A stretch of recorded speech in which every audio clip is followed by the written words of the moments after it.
Buenas noches, bienvenidos al conversatorio de The Society denominado Arte Ciudad.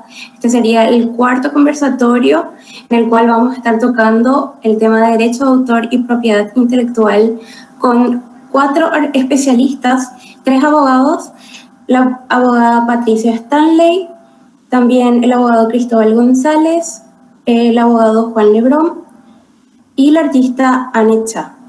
Esperamos que recibir sus respuestas sus preguntas con respecto a este tema en los comentarios del Facebook. Vamos a intentar de que esto sea interactivo y empezamos con la abogada Patricia Stanley. Voy a leer un poco su currículum. Ella es egresada de la Universidad Nacional de Asunción, es notaria y escribana pública, tiene una maestría en resolución alternativa de conflictos, profesora titular de Derecho de la Integración Docente en cursos. También tiene cursos de especialización y maestrías. Su especialidad es en propiedad intelectual, derecho de marcas y patentes, derechos de competencia, firma digital, fintech, derecho comunitario. Ocupó en el periodo del 2013 al 2018 el cargo de secretaria con grado de ministra de la Dirección Nacional de Propiedad Intelectual, INAPI. Actualmente ocupa el directorio del APA, que sería la Asociación de Paraguayos y Asociados. Buenas noches, Patricia. Un gusto tenerte. Muchas gracias por participar. Bueno, Camila y a la de Society, muchas gracias por invitar. Realmente un gusto estar con Juan Fernando, con Cristóbal, con Anne y con todos ustedes a través de este medio interactivo que hoy nos conecta. Creo que nunca vimos tantas charlas en pandemia, no sé si te pasa lo mismo, Juanfer, y creo que hay tantas charlas interesantes y les agradezco desde ya el camino. Me gustaría, como les dije, que sea interactivo, que todos participemos, que mi idea es hacer un poco un caminito sobre lo que es la propiedad intelectual. La ley 1328/98 es la que rige la ley de derecho de autor y derechos conexos, y no sé si coloco ya la presentación. Presentar toda tu pantalla. Patricia nos estaría hablando un poco sobre arquitectura y sobre eso de su presentación. ¿Está visible ya la presentación? Si me pueden informar. No, todavía. A ver un poco. ¿Ahora? No. ¿Ahora? Todavía. No, Camila, no sé si querés presentar vos, creo que va a ser más práctico. Bueno, voy a presentar. Espera, compartir, acá ya me sale, esperen. Compartí vos nomás, Cami, me parece más práctico. Sí. Ya en un segundito estoy poniendo la presentación y... La idea es hacer como un camino, que quiénes son los autores, qué es la obra, qué contempla la obra, hablar un poco de la obra arquitectónica, hablar también de los derechos morales, que la obra arquitectónica tiene una peculiaridad con relación a otras obras, y ir viendo un poco eso.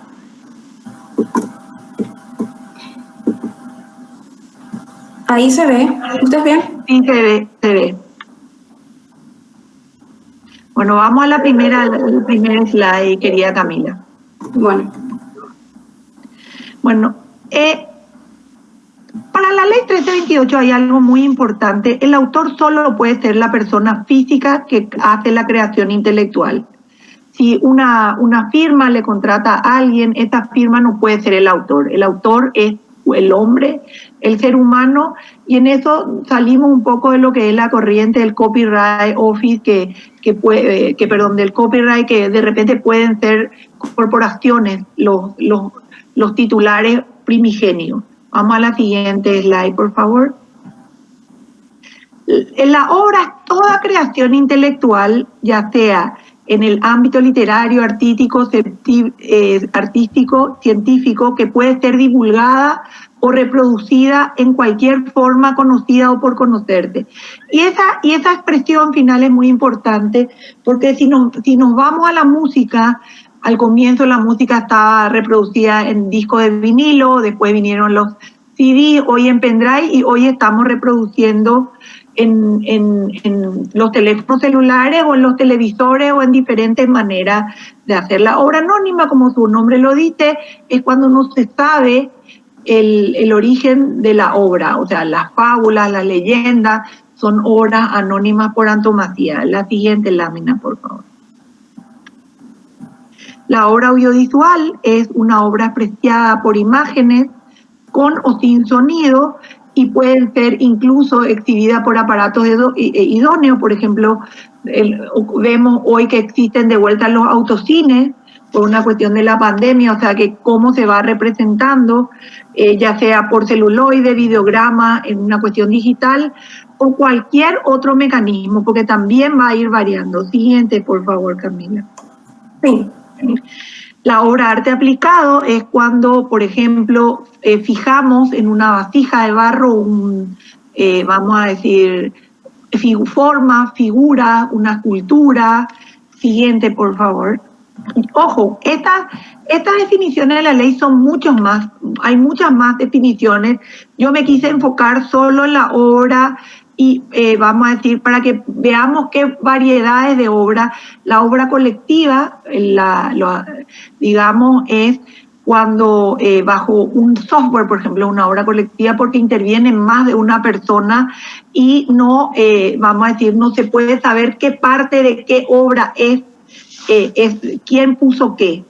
La obra en colaboración, en el caso de la música, tenés, por ejemplo, quién hizo la letra, quién hizo la música. Entonces tenés una obra que es creada en conjunto por dos o más personas. Siguiente, por favor. La obra derivada tenemos cuando, por ejemplo, se hace una traducción de una obra o se hace una adaptación de un libro a un guión cinematográfico, o cuando cambiamos el ritmo de una música. En el caso de las obras derivadas, a no ser que la obra haya caído en dominio público, siempre requiere la autorización previa del autor. Yo no puedo hacer una obra derivada sin tener la autorización del autor. Voy a poner un ejemplo. Yo no puedo traducir una obra de Gabriel García Márquez al guaraní si los herederos de Gabriel García Márquez me dan la autorización. ¿Por qué? Porque una mala traducción puede matar una obra. Siguiente, por favor. Ahí tenemos de vuelta las definiciones: obra individual, obra inédita, obra originaria. Que esto, como va a quedar a disposición de Society, creo que no vale la pena ir hablando, digamos. ¿Estas leyes en dónde se encuentran? En la página web de DINAPI, voy a hacerle una propaganda a Juan Fernando Lebrón y DINAPI, están todas las leyes que uno puede ver y en su texto completo, pero uno pone Ley de Derecho de Autor 1328/98 y trae el texto completo. El objeto del derecho de autor, acá sí me quiero detener un poquitito.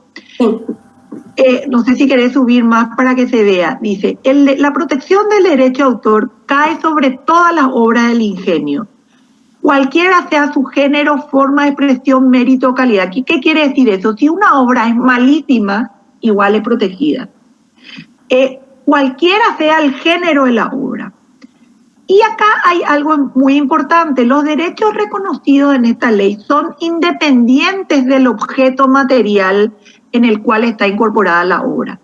Si yo compro un libro, ¿qué tengo derecho cuando compro ese libro? A reproducir el libro. No, lo que yo tengo, en cualquier caso de todas las obras, el derecho al uso y goce de esa obra. Independientemente, dice, del método inicial de fijación. Y una cosa muy importante, su ejercicio no está supeditado al registro o al cumplimiento de otra formalidad. ¿Qué quiere decir eso? Que la obra está protegida desde el momento de su creación. El registro es declarativo de derecho, no constitutivo de derecho. Cuando alguien escribe un poema en su... pero el registro, ojo, es muy importante porque nos da fecha cierta y nos hace oponible a terceros. Entonces, cuando alguien pinta un cuadro, ese cuadro está protegido al momento que yo digo, o ese plano está protegido desde el momento que yo termino o considero que el plano está terminado. Siguiente, por favor. Otra cosa, la obra puede también ser calificada para otros, vamos a decir, otros tipos de derechos. Por ejemplo, yo puedo fijar uno de esos hermosos cuadros que están atrás de lo de Anne en una vasija, y esa vasija puede estar protegida por una forma especial y estar protegida por diseño industrial. O sea, puede aplicar también a otras formas de protección. Siguiente.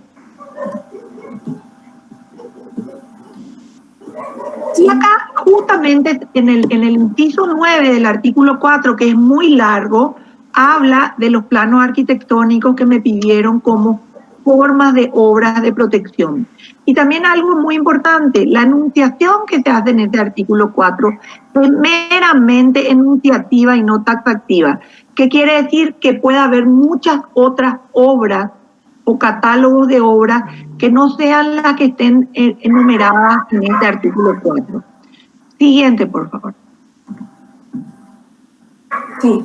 ¿Qué tiene derecho el autor cuando crea una obra? Tiene derecho a dos tipos de derecho. Por un lado está el derecho patrimonial y por otro lado están los derechos morales. Y yo en este trabajo me quiero referir a los derechos morales más que a los derechos patrimoniales. Siguiente, por favor.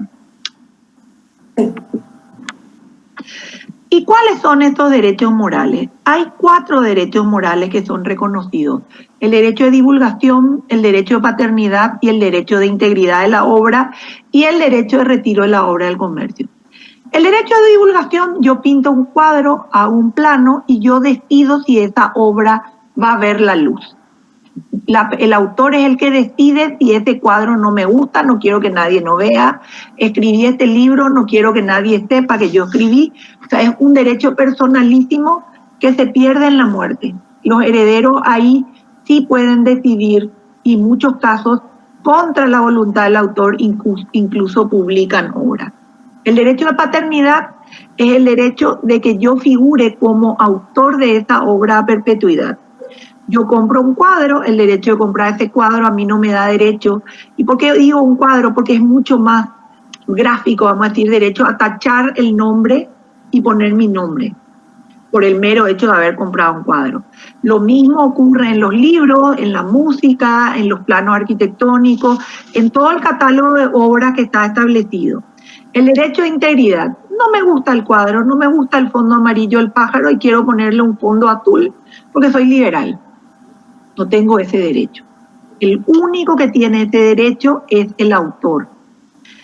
Y luego yo puedo tener la decisión de retirar esa obra del comercio, pero si retiro la obra del comercio y si, por ejemplo, ya se editaron todos los libros, yo tengo que pagarle al editor toda esa tirada de libros para poder recuperar los libros. Siguiente.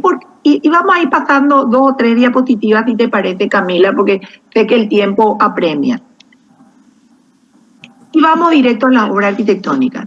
Las obras arquitectónicas tienen 2 peculiaridades y que van muy de la mano con el derecho de integridad de la obra y el derecho de paternidad de la obra.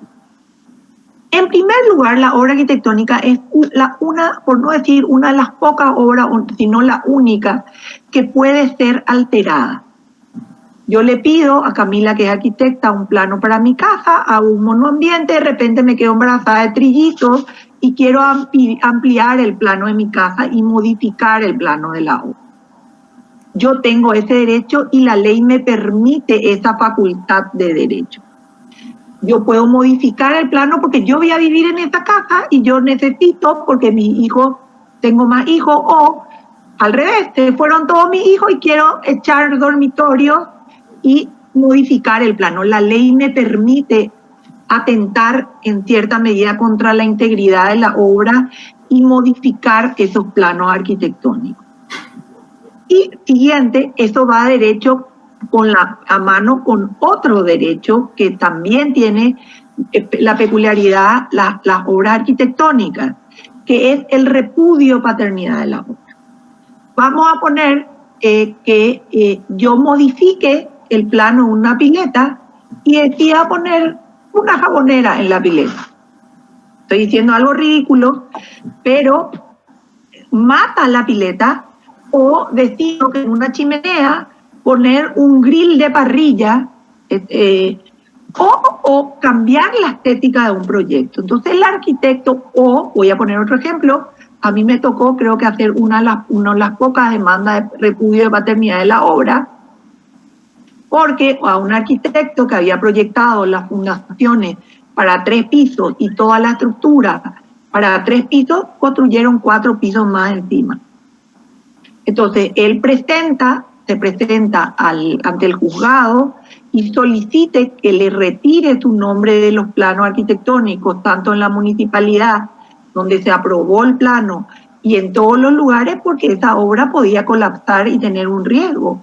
¿Por qué? Porque todo el proyecto y toda la sustentabilidad de lo que es la parte de fundaciones estaba proyectada para 3 pisos. Entonces era un riesgo, y para ese arquitecto era un riesgo figurar como padre de la obra por una cuestión incluso judicial. Pero vamos a poner de que se altere de tal forma la obra que pierda su esencia, pierda la esencia. Entonces el arquitecto tiene la potestad de solicitar el repudio de paternidad de la obra y que no figure su nombre dentro de los planos, porque eso podría traerle problemas desde el punto de vista de identidad como artista y desde el punto de vista legal. Si en el caso, como yo les dije, colapsa la obra, pueda tener un problema porque se edificó mucho más de lo que el arquitecto proyectó. Siguiente, por favor. Pero eso... Tengo una pregunta. Sí, por ejemplo, bueno, acá ya hay muchos arquitectos que ya tienen nombre internacional incluso. Y en el caso de que ellos quieran resguardar su obra, no hay manera de que otra persona no pueda modificar eso por algún acuerdo. Vos podrías fijar en tu contrato de que vos no que el cliente desiste del derecho de modificar la obra. Pero eso va a ser una cuestión convencional.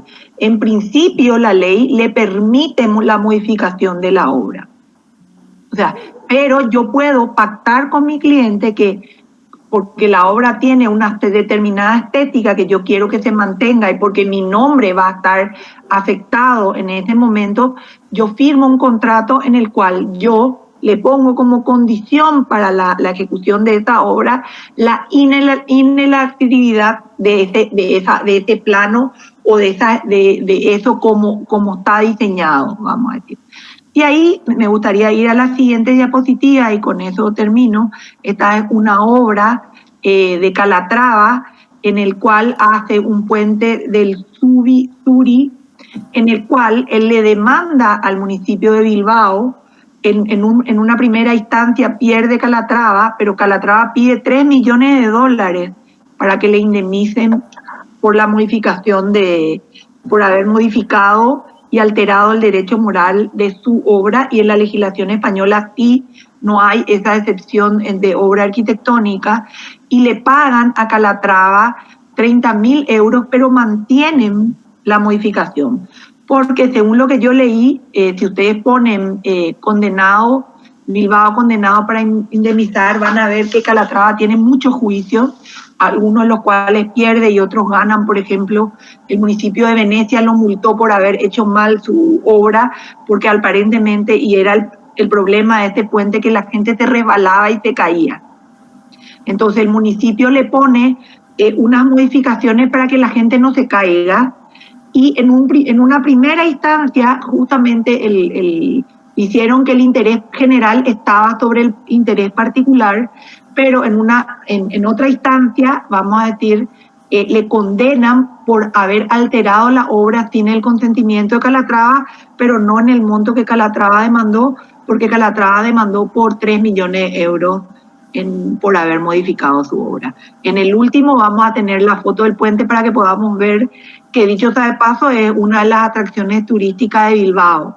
O sea, digamos, este puente es una de las atracciones turísticas de Bilbao, para que vean cómo, vamos a decir, una obra puede volverse icónica y cómo uno puede, vamos a decir, oponerse a las alteraciones que puedan sufrir esa obra y que puedan afectar al buen nombre o reputación de un arquitecto.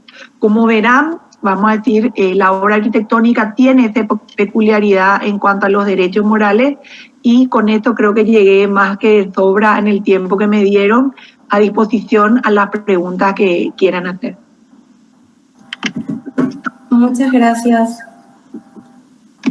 Sí, acá en el Facebook hay una pregunta de qué sucede en el caso. Voy a dejar de compartir la pantalla para que se pueda ver tu rostro. Ahí se ve. ¿Cómo es el caso de cómo se puede resguardar las obras que quedan para la tesis de la universidad, por ejemplo? ¿Cuánto por ciento corresponde a propiedad del autor y cuánto a la universidad? Lo que pasa es que eso depende del reglamento de tesis de cada facultad. O sea, la facultad, por lo general, al menos de Derecho de la Nacional, la tesis pasa a ser de la universidad. El 100%, el 100% de la universidad.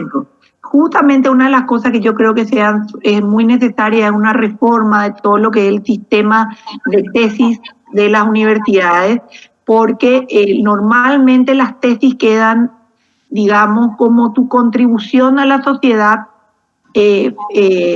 por el costo casi ridículo que en muchos casos de las universidades nacionales sobre todo tienen. Entonces yo creo que habría que modificar los reglamentos de tesis para que, digamos, no puedan ser utilizadas esas tesis a lo mejor en otros ámbitos, pero lastimosamente yo creo que muchas de las tesis duermen el sueño de los justos y juntan polvo cuando de repente podrían sí servir a la sociedad, sobre todo las obras arquitectónicas de intervenciones que de repente podrían ser muy interesantes, que puedan servir o servir como base para modificación de proyectos. Buenas noches a todos. Mi nombre es Cristóbal González, soy abogado. Justamente con relación a esa pregunta quisiera manifestar que, según tengo entendido, la Universidad Nacional, el Rectorado Nacional en este caso, tiene un reglamento interno con relación al tema de propiedad intelectual. Así como dice la doctora Stanley, creo que la tesis pertenece a la universidad, a la facultad en este caso.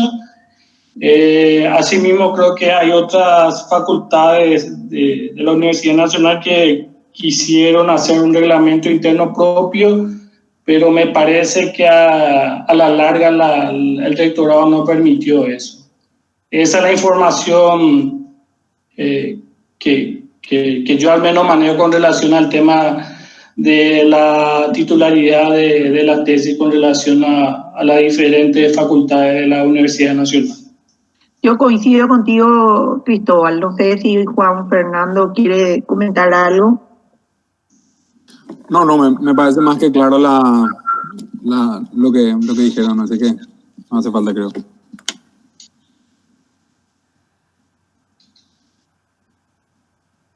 Camila, no te escuchamos.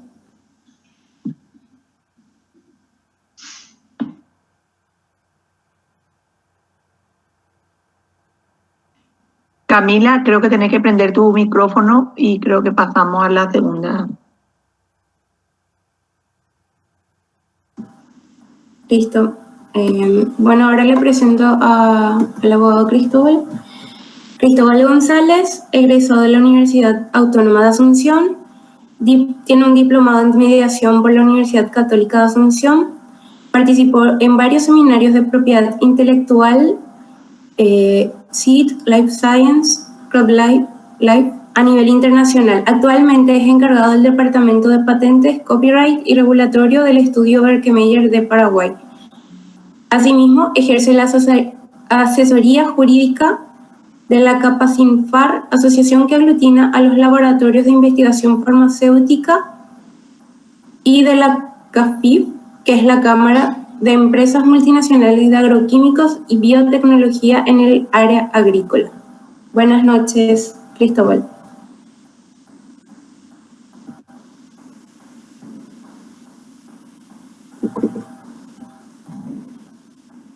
Cristóbal, Ahí, perdón, buenas noches a todos. Decía que es un placer compartir esta charla con profesionales y colegas del área. La idea es dar ideas generales con relación al tema del sistema de protección de los diseños arquitectónicos y ampliar un poquitito más lo que mencionó la doctora Stanley. Si puedes correr, por favor, Camila. Sí. Con relación al tema de definiciones que ya había mencionado, la propiedad intelectual, si puedes retroceder, por favor. Sí. Ahí, por favor. Decía, con relación al tema de las definiciones e ideas generales, la propiedad intelectual se relaciona con las creaciones de la mente, en este caso invenciones, obra literaria y artística, así como símbolos, nombres, marcas e imágenes utilizadas en el comercio. El tema de la propiedad intelectual abarca varias áreas relacionadas. Está el tema de propiedad industrial, en este caso las leyes que protegen marcas, patentes de dimensión, modelo de utilidad, modelo industrial. Y está el tema de propiedad intelectual propiamente dicha, que protege las creaciones, en este caso humanas, del intelecto.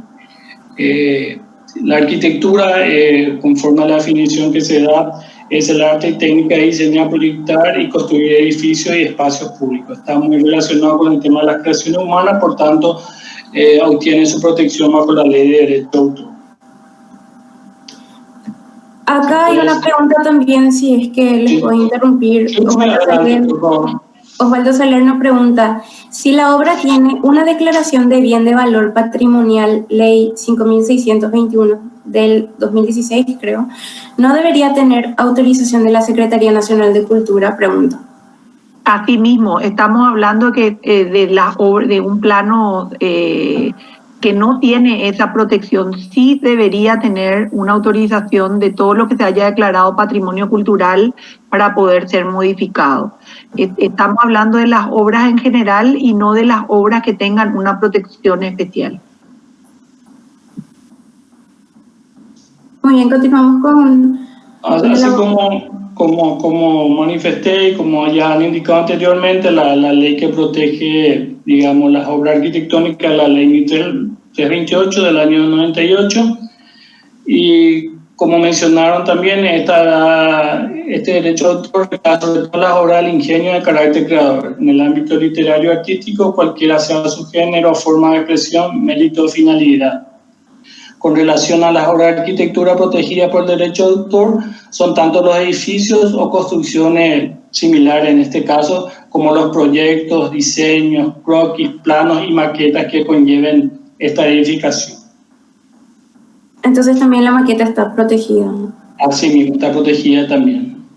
Son las creaciones formales originales. En cambio, la ley no protege en sí el método arquitectónico utilizado para la creación, ni los procedimientos, en este caso, puramente técnicos que conllevan esta creación arquitectónica.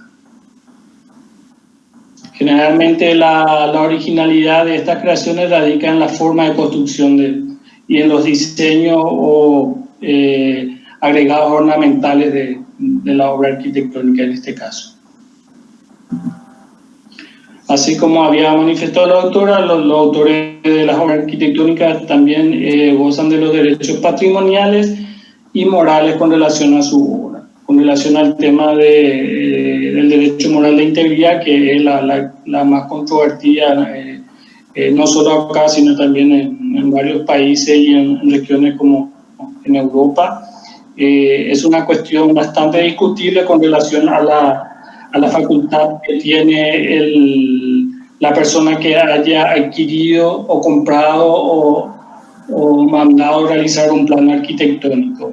Si es posible modificar o no es posible modificar, alterar o suprimir ciertas partes del plano arquitectónico cuando uno adquiere para poder construir.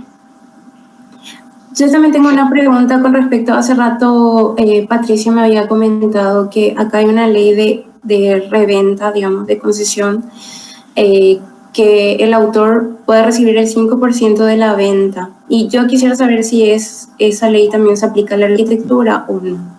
No. No solamente a los cuadros. A las obras plásticas. Y lo que sí también, el plano también te dice eso en el artículo 75, de que es para un proyecto. O sea, te pacta para un proyecto. No es que la persona a la cual vos le vendís sus servicios profesionales puede replicar indefinidamente tampoco. O sea, y yo creo que Cristóbal a lo mejor va a hablar de eso ahora. Yo me referí más a la parte del derecho moral. No puede ser utilizado en forma ilimitada este plano para otras construcciones, a no ser que se haya pactado que vas a utilizar el mismo plano en cuántas obras vas a utilizar.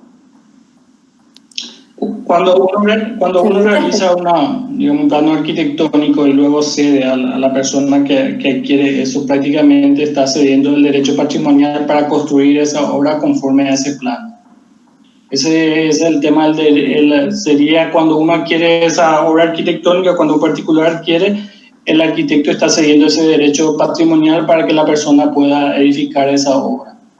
Asimismo, eventualmente hacer copia del plano, pero como dice la doctora, es para hacer una construcción o un proyecto una sola vez, sin posibilidad de hacer modificaciones estructurales, digamos, que eventualmente puedan perjudicar la imagen o deformar, digamos, el plano principal.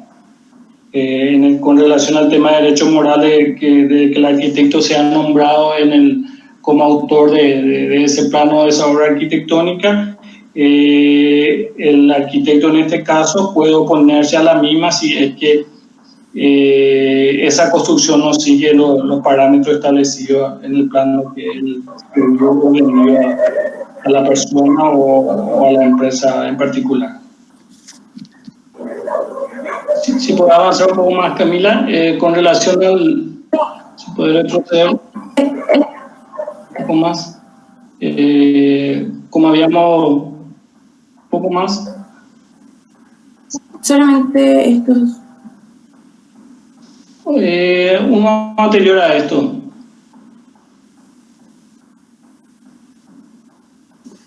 ¿Este sería? Este sería, sí, específicamente como mencionamos anteriormente, también la arquitectónica son protegidas bajo la ley de derecho de autor. En específico dice los planos y las obras de arquitectura. Y también la enunciación número 12 establece las ilustraciones, mapas, croquis, planos, bosquejos y obras plásticas relativas a la geografía, la topografía, la arquitectura o la ciencia. En este caso, si uno presenta un proyecto con relación a un complejo habitacional, que es bastante común ahora, los complejos o los cerrados en este caso, que están bastante de moda acá en Paraguay, esa protección se extendería también a todas las disposiciones y diseño arquitectónico que conlleva preparar este tipo de proyectos para un complejo habitacional o para un complejo o un cerrado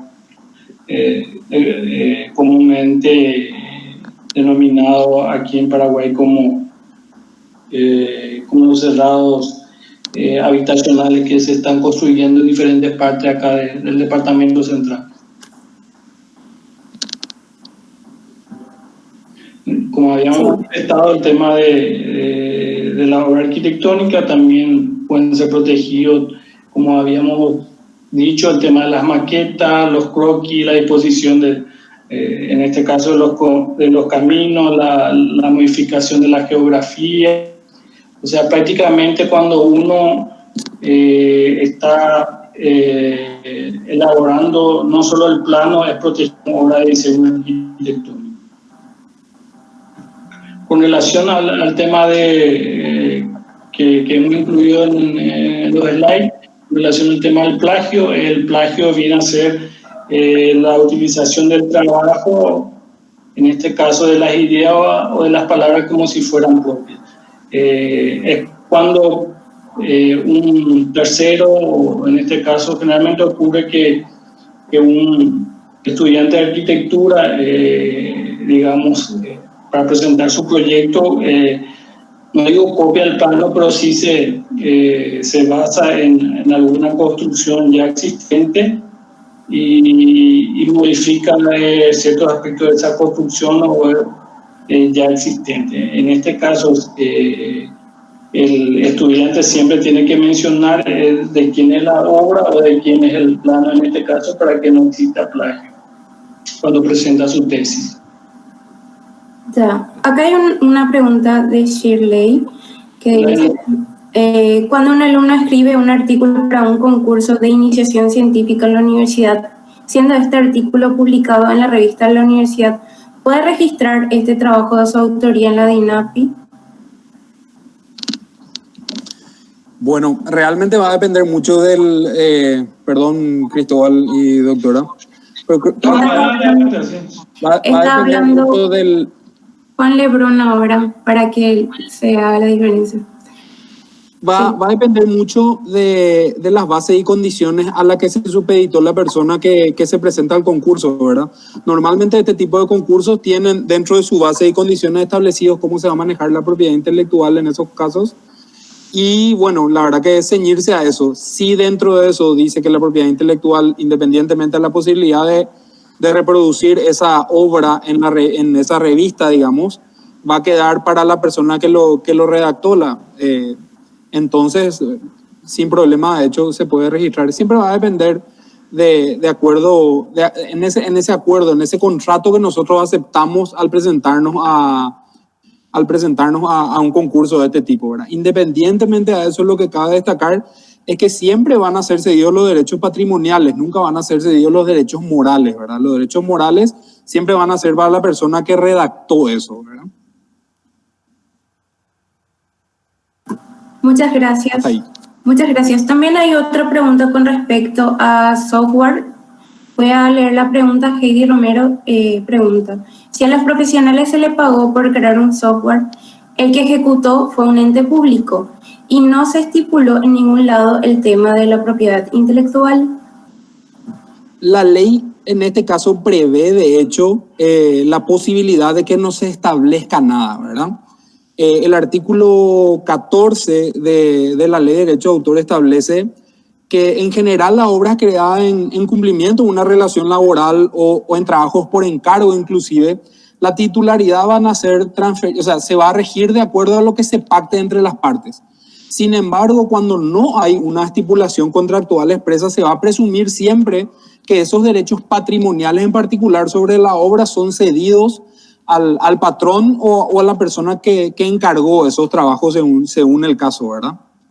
Inclusive estos van a quedar habilitados a ejercer los derechos morales necesarios para la explotación comercial de esa obra, ¿verdad? Asimismo, hay una presunción en la ley que esos derechos fueron cedidos al que figure como productor de esa obra, porque es el que corre el riesgo económico en la realización de esa obra. Muchas gracias. No sé si respondimos la pregunta de Heidi. Bueno, continuamos. No sé si Cristóbal, porque era su presentación. Sí, la idea es justamente hablar como último punto con relación al tema de infracción, con relación al tema de las obras arquitectónicas, como me había pedido Camila, hay estas infracciones pueden ser con relación a las obras arquitectónicas de plano a plano, de plano a edificio, de edificio a edificio. Es decir, si una persona construye un edificio utilizando un plano que no le pertenece o que no adquirió, en este caso está cometiendo una infracción. La ley tiene normas muy específicas con relación a esto. De acuerdo a nuestra legislación, la persona o el titular de ese derecho que se sienta afectado puede iniciar ya sea acciones civiles o acciones penales. En este caso, Paraguay tiene una unidad especializada de derechos intelectuales, que es la que se encarga de investigar con relación a este tema de infracciones relacionadas al tema de derecho de autor. Es un delito de acción penal pública, entonces el fiscal puede perseguir de oficio estas infracciones o a cambio de denuncia, ya sea de la Dirección Nacional de Derecho de Autor o la persona afectada en este caso. La ley también establece las sanciones. ¿Cuáles serían las sanciones? La ley establece el pago de multas y también el pago de indemnización por daños. En este caso, la indemnización, conforme a lo que establece la ley, es 100% mayor a lo que eventualmente constituye el daño a la obra o al infractor en este caso. Entonces, la persona que infringe podría estar pagando una multa o puede también llegar a tener pena privativa de libertad. Y la ley prevé de hasta 8 años en casos especialmente graves. Muchas gracias. Sí. Bueno, continuamos con la presentación de Juan Lebrón. Voy a leer su currículum. Juan Lebrón, egresado de la UNA, Universidad Nacional de Asunción, con más de 10 años de experiencia en distintas áreas del derecho. Director de Registro de Derechos de Autor, becario de las becas Carlos Antonio López, máster en Derecho Digital y Sociedad de la Información por la Universidad de Barcelona, funcionario de la DINAPI, Dirección Nacional de Propiedad Intelectual, desde el año 2014, con diversos cursos de capacitación en derechos de autor en la Universidad de Queen Mary, Londres, Reino Unido, y Seúl, Corea. Buenas noches, Juan. Buenas noches, Camila. Buenas noches, Ana. Buenas noches, doctora Cristóbal. Y todos los que nos están viendo. Antes que nada, quería agradecer la invitación para participar en este conversatorio. Cuesta un poco tener la palabra después de tan importante representante de la propiedad intelectual y capaz que escuchen algunos conceptos repetitivos, pero espero que sirvan para clarificar un poco algunos de ellos. Voy a tratar de pasarlos rápido, más todavía lo que están un poco repetidos, pero bueno, voy a presentar ahora lo que les tenía preparado.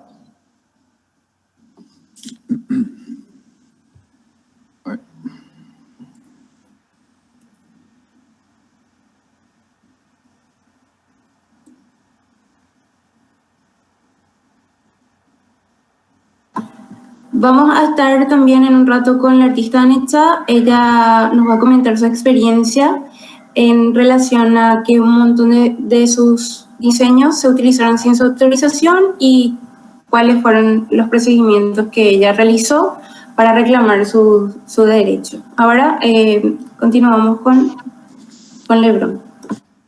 Están viendo la presentación ahí, ¿verdad? Hola. Sí, se ve. Sí, se ve, ¿verdad? Se ve, sí. Ok, se ve. Perfecto. Voy a usar un punterito. Bueno. Muchas gracias por la presentación. Bueno, la expresión derecho de autor, como vimos, se utiliza para describir los derechos que tienen los creadores sobre su obra, sean literaria, artística o científica, ¿verdad? No quiero aburrirles tanto con esta parte, pero para que veamos un poco la obra, como van desde obras literarias, musicales, dramáticas, audiovisuales, orales, radiofónicas, arte aplicado, fotografías, obras de arquitectura, programas de ordenador, como estaba viendo, las artes plásticas, como ser las pinturas, las esculturas y los dibujos, que en esta parte vamos a ver una pequeña reseña también de lo que habíamos hablado de Droit de Suite al final, ¿verdad? Nuestra ley no cierra esta lista, así como decía la doctora, porque entiende que al futuro podrían venir nuevas formas o nuevos, distintos tipos, nuevos tipos de obras o de expresión de estas ideas, ¿verdad? Entonces nuestra ley decide proteger todas las obras del intelecto, del carácter creador, en el ámbito literario, artístico y científico, y no hace diferencias de la forma que se usa para expresar esto, y tampoco hace diferencias en la nacionalidad o al lugar de donde se publicó la obra, ¿verdad? Esto es así porque nosotros en Paraguay, desde el año 91, nos hemos adherido al convenio de Berna de 1886, que tuvo ya varias modificaciones, ¿verdad? Pero desde el 91 forma eso parte de lo que es el derecho positivo paraguayo, y eso se vio reflejado posteriormente en lo que fue nuestra ley de derecho de autor, que recoge varias de estas, de lo que decían estos acuerdos, ¿verdad? Y los incluye ya en la ley, ¿verdad? Entonces, como decíamos, nuestra ley habla de toda producción del intelecto en estos ámbitos, pero también habla de tres características en particular, ¿verdad? La originalidad, por un lado, y que ésta sea susceptible de ser divulgada o reproducida, ¿verdad? Cuando hablamos de obras debemos diferenciarla particularmente de las ideas, porque básicamente las obras son la expresión de estas ideas de una manera ya tangible, o que la podamos ver, y creo que esta parte es muy importante, ¿verdad? Que sea susceptible de ser divulgada o reproducida, ¿verdad? Como estaban hablando sobre los derechos sobre las obras, a estos autores de estas obras la ley les confiere derechos tanto morales como patrimoniales. Los derechos morales se refieren a la relación del creador con su obra, una relación más personal, por decirlo de una manera, que representan también lo que es su identidad como autor y su reputación como autor, ¿verdad? Razón por la cual le permite rechazar, así como estábamos hablando de las obras arquitectónicas, la paternidad que tienen, ¿verdad? Y los derechos patrimoniales, que son, creo que lo que nos van a permitir vivir de esa obra que nosotros creamos, ¿verdad? Que son los que le permiten obtener al autor el beneficio económico a través de la explotación de las obras que creamos, ¿verdad? Una pregunta que siempre me hacen, si bien la doctora ya tuvo la bondad de referirse a eso, es si para ejercer estos derechos, tanto morales como patrimoniales, es necesario que estas obras se encuentren registradas en la DINAPI, ¿verdad? En el registro de derecho de autor que nosotros tenemos en la DINAPI. Y la respuesta a eso es que no. Sin embargo, sí, ¿verdad? Realmente no es obligatorio ni no es necesario, pero sí es muy importante. Es muy importante, primero que nada, quiero hablarles del costo que tiene, ¿verdad? Tiene un costo bastante ínfimo, tiene un costo de un jornal, y con un jornal se pueden registrar hasta 10 obras del mismo autor. Entonces, con un jornal y unas cuantas... Un jornal serían como... 85.000 aproximadamente. 85.000 más una publicación que está alrededor de 30, 50.000 de acuerdo al diario que se quiera hacer. Entonces, realmente registrar una obra en el registro de la DINAPI de Derecho de Autor es algo muy económico. Estamos peleando para tener, si Dios quiere, antes de fin de año un registro digital que nos va a ayudar mucho también a que esto sea un poco más dinámico. Sin embargo, quiero resaltar los beneficios que tiene este registro de derechos de autor, ¿verdad? Primero que nada, como estábamos diciendo, se crea un registro público de la obra, un registro que al ser publicado antes de procederse al registro, toma ya estado público, ¿verdad? Entonces existe un registro público de una prueba válida sobre el autor y el propietario de la obra, ¿verdad? Digo autor y propietario porque tenemos que tener en cuenta que aquí también se pueden registrar derechos. Yo puedo registrar contratos sobre las obras que tengo. Pueden ser contratos tanto de desarrollo de obras arquitectónicas, contratos sobre pinturas, contratos sobre desarrollo de obras, o sea, distintos tipos de obras y los derechos sobre estas obras, ¿verdad? Así también tenemos una presunción de que lo registrado es una obra, en particular, como lo dice la ley, con cierta originalidad y que es susceptible de ser divulgada y reproducida, ¿verdad? Existe una prueba en caso de controversia de titularidad. Yo tuve una oportunidad que presentarme a la fiscalía con una obra que era un desarrollo de un software que estaba lacrado en un sobre. Entonces, cuando me fui a la fiscalía, presenté esos documentos, se hizo una descarga de eso, lo lacramos de vuelta y lo llevé. Eso va a servir seguramente para probar algún plagio que estaba denunciando la persona que desarrolló ese software, ¿verdad? Entonces, en ese sentido, ese registro que le costó nada, realmente fue muy importante para él en la defensa de ese derecho, ¿verdad? Así también se brinda al titular de eso una fecha cierta, le ponemos una fecha tanto a la creación como al registro. Yo obviamente en la declaración del registro voy a poner la fecha en que yo digo que yo creé eso, yo puedo haber creado hace 10 años la obra, y obviamente también una fecha del registro, ¿verdad? Ponerle una fecha cierta del momento en que se presentó a la oficina del Estado, y eso también va a demostrar en algún eventual problema judicial esa fecha que tenemos, ¿verdad?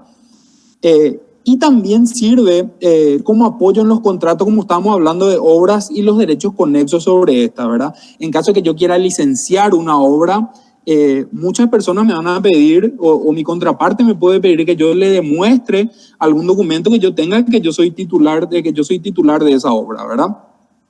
Y en la venta y en las sesiones de derecho patrimonial, cualquier contrato, digamos, sobre estas obras, ¿verdad?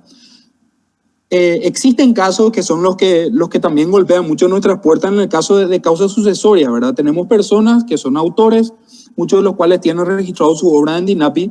Entonces, cuando se abre una sucesión y los herederos empiezan a acercar los bienes o a denunciar los bienes, como se dice, lo que tenemos es que dentro de los bienes que se denuncian también están los bienes de propiedad intelectual, y eso se demuestra a través de los registros de DINAPI, ¿verdad? Entonces, cuando finalmente el perito decide cómo se va a partir eso, también decide cómo se van a dividir los derechos patrimoniales sobre las obras que se registraron en DINAPI, ¿verdad?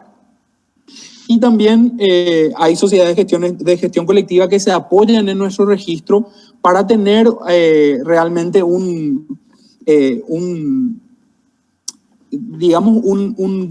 una seguridad de que esos derechos que ellos están abonando son realmente de las personas que dicen ser, ¿verdad? Bueno, el procedimiento de registro, quiero comentarle así un poco por arriba, ¿verdad? En el primer paso se llena un formulario que hoy en día se puede descargar de la DINAPI, lo puede firmar el mismo solicitante o un representante que no necesita ser abogado, con una simple autorización. Se procede posteriormente a la publicación por 3 días. Se publican en diarios que se está queriendo registrar la obra tal, y posteriormente se espera un plazo de oposición de 30 días hábiles. A partir de ahí se realiza lo que es el examen de fondo.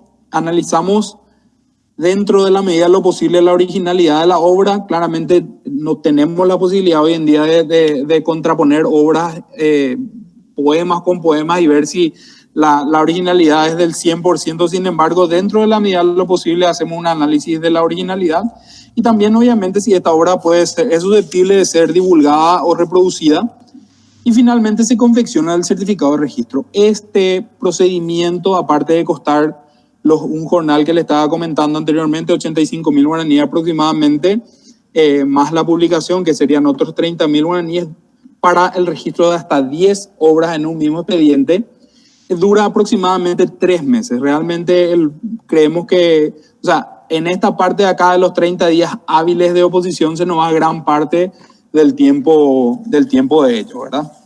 Juanfer, el fotógrafo Fernando Allen hace una pregunta. Él pregunta, en el caso de las fotografías, ¿cómo funciona el tema del registro? Considerando que un fotógrafo puede tener cientos o miles de fotografías realizadas susceptibles de ser protegidas. Realmente la ley habla en alguna parte de colecciones, ¿verdad? O sea, cuando dice, o sea, si yo salgo una tarde a sacar fotos de la costanera y tengo 100 fotos, probablemente, o sea, hay 2 tipos de fotografías. La mera fotografía, que es una fotografía que puede sacar cualquier persona, que tiene una protección distinta, y la fotografía tomada como obra de arte en particular, que tiene la protección que tienen las obras que son hasta 70 años, yo no me acuerdo si era después de la muerte del autor, mismo doctora, no sé si, pero en el caso de digamos, la obra colectiva la obra es la vida del autor más 70 años después de su muerte, y en las obras cinematográficas, y creo que ahora con una modificación de los derechos conexos, era 50 años y ahora es 70 años, también igual que a los autores. Sí, y la mera fotografía, una fotografía que podemos sacar nosotros de nuestro teléfono, tiene una duración menor, sin embargo, está también protegida, ¿verdad? Existen, por ejemplo, como te estaba diciendo, fotógrafos que salen, qué sé yo, una tarde a la costanera a la puesta de sol y empiezan a sacar 100 fotos, ¿verdad? Lo que habla la ley al registro de esa es que adjunten algunas de ellas y que hable de una relación de las fotos en particular. Te podría pasar el artículo en particular para que lo veas, ¿verdad? Pero sí, existe una forma, de todas maneras, seguramente dentro de lo que es una colección o de una foto que se puedan sacar en una tarde en la costanera, esta persona lo que va a hacer es solicitar el registro de alguna de las más representativas de lo que sería esta colección, digamos, ¿verdad?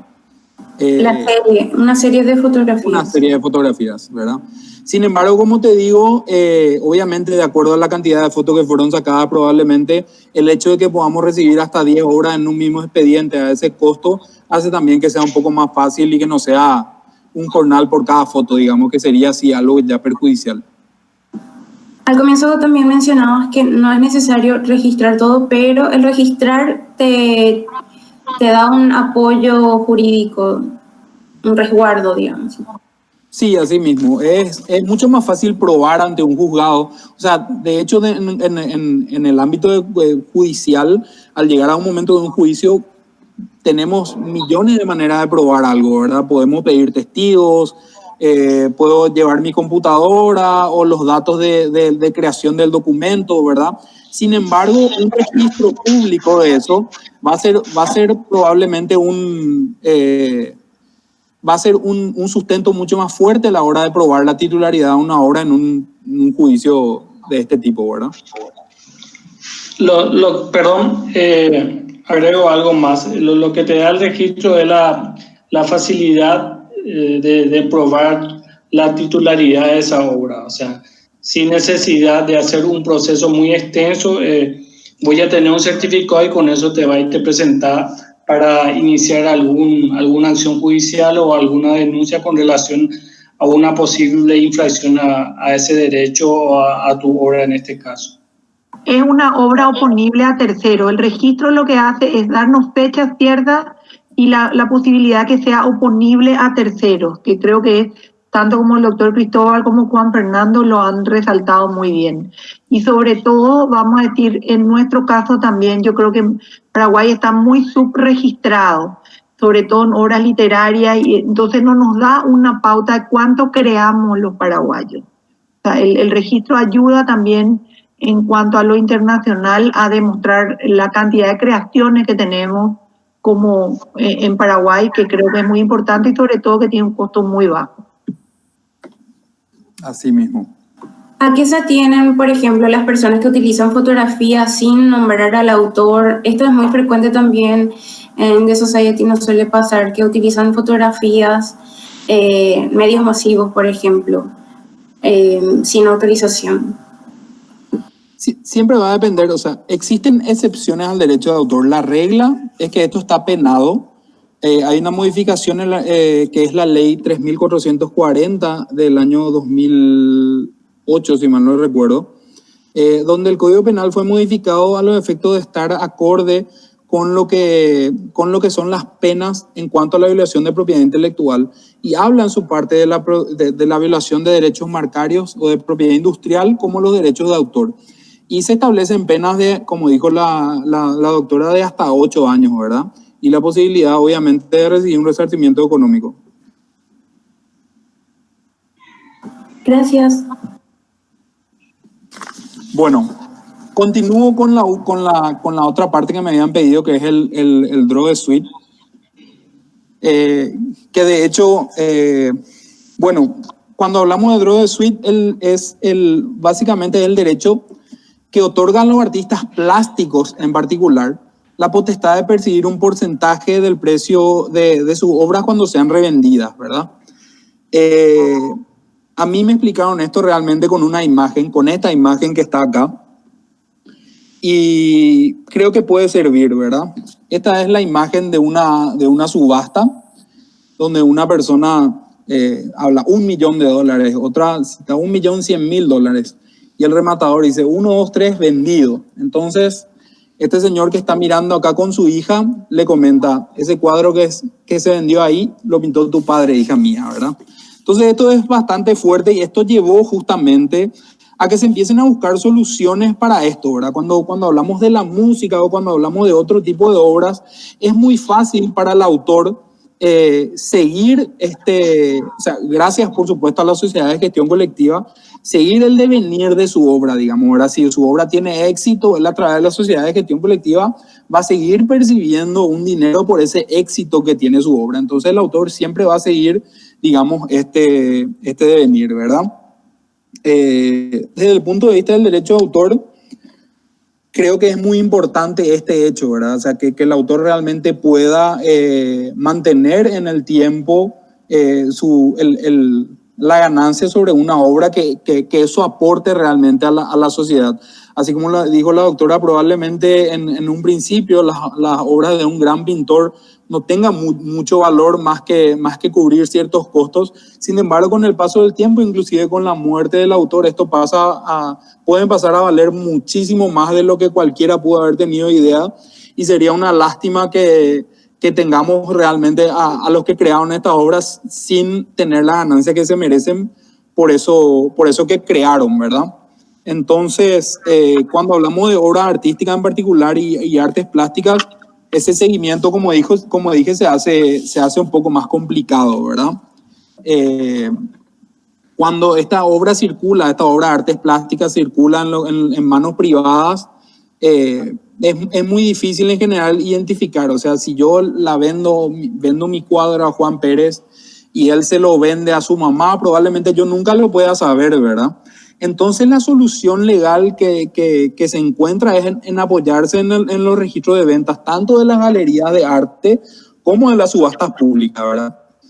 Es así que el artículo 77 de nuestra ley toma este droit de suite, reconocido también por las modificaciones del convenio de Berna, y Paraguay adopta esto, digamos, y lo incluye en su ley.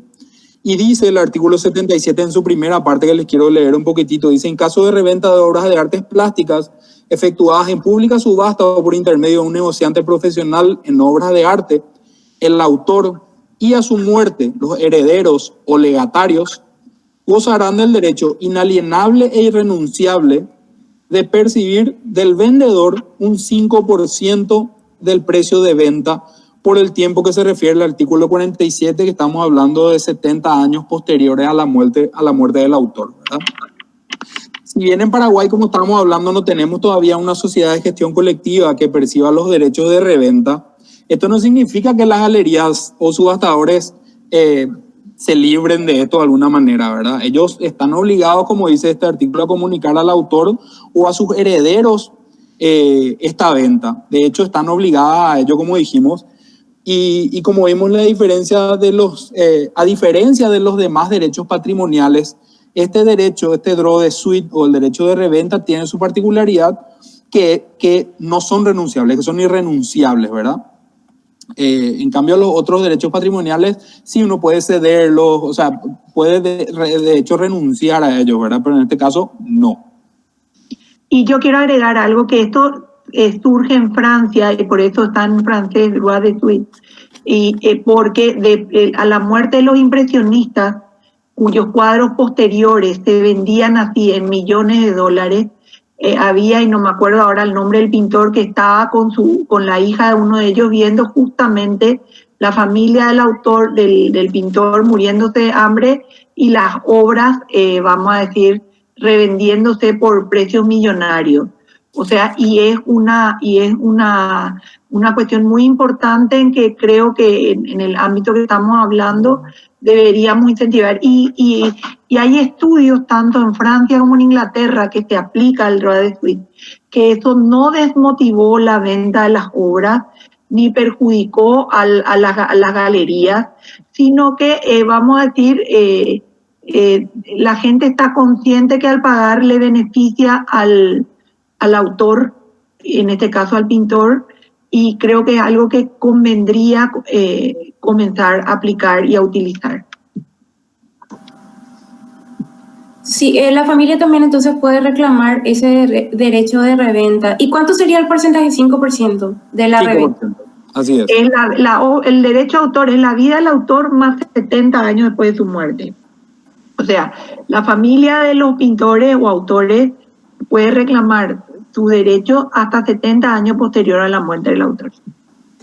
Si, por ejemplo, un vendedor obtiene una obra de un artista paraguayo, ¿verdad?, por medio de revendedores, y él vende por el doble o el triple del valor, sí o sí tiene que dar ese 5% al autor.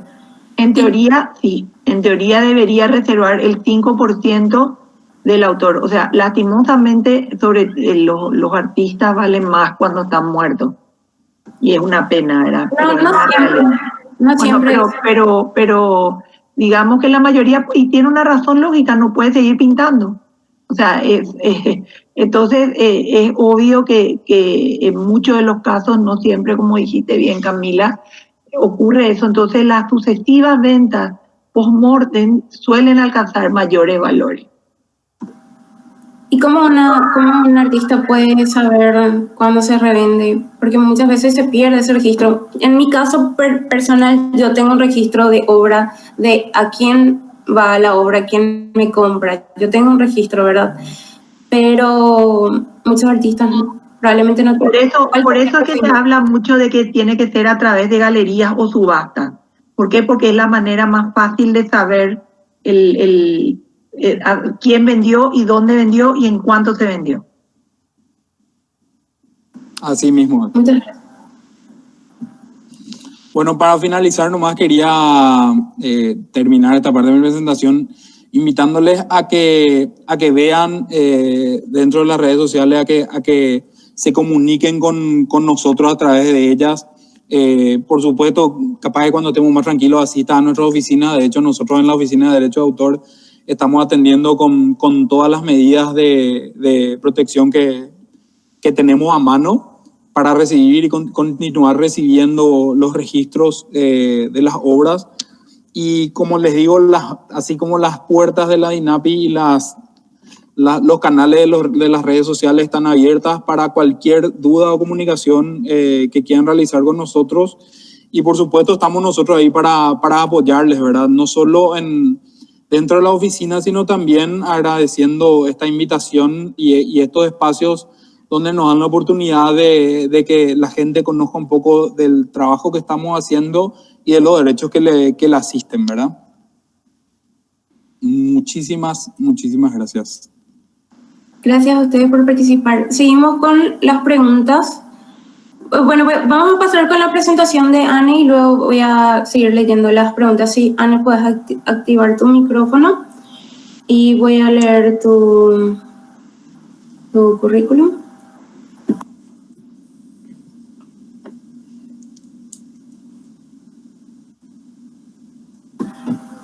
Anne Cha, nacida en Francia, reside en Paraguay desde el año 1987, ilustradora, autodidacta, tiene una licenciatura en Comercio Internacional, está como asistente en la Embajada de Francia, tengo entendido.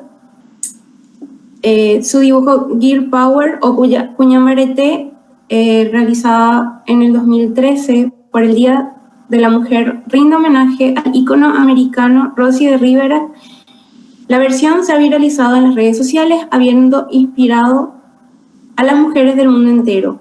Lastimosamente también ha sido y sigue siendo comercializado de modo ilegal, tanto en Paraguay como en el mundo. Ha ganado batallas de derecho de autor contra grandes empresas y su derecho ha sido plenamente reconocido. Buenas noches, Anne. Buenas noches a todos. Muchísimas gracias por esta oportunidad de compartir mi rara experiencia. Estoy muy feliz de estar rodeada de personas con conocimiento legal. Quiero aclarar que yo como ilustradora, cuando empecé, digamos, a entrar en este mundo legal, yo no sabía nada. El día que yo le dibujé a esta chica, este es el original, que se queda conmigo y después va a ir a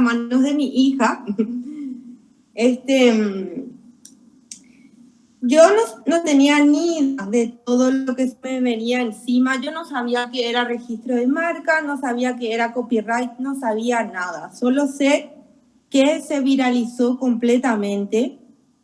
Ahí yo, si quieren participar Patricia y Juanfer, preguntarme cosas porque yo no tengo una presentación hecha. Así que solo compartir mi experiencia. Si tienen algo que comentar, no duden. Camila, vos también, obvio. Y como decía... Me gustaría que comentes cómo fue la primera vez que te enteraste que utilizaron tu dibujo sin tu autorización y empezaron a lucrar con tu diseño. Vamos a empezar por en mi vida, ¿viste? Antes y después de Jesús, bueno, antes y después de Girl Power. El día que yo dibujé esta chica, alcé la foto en las redes sociales como los artistas compartimos nuestras obras en las redes sociales. Y se empezó a compartir de sobremanera, ¿verdad? Muchísimo, muchísimo, muchísimo. A tal punto que a la gata tenía muchísimos compartidos.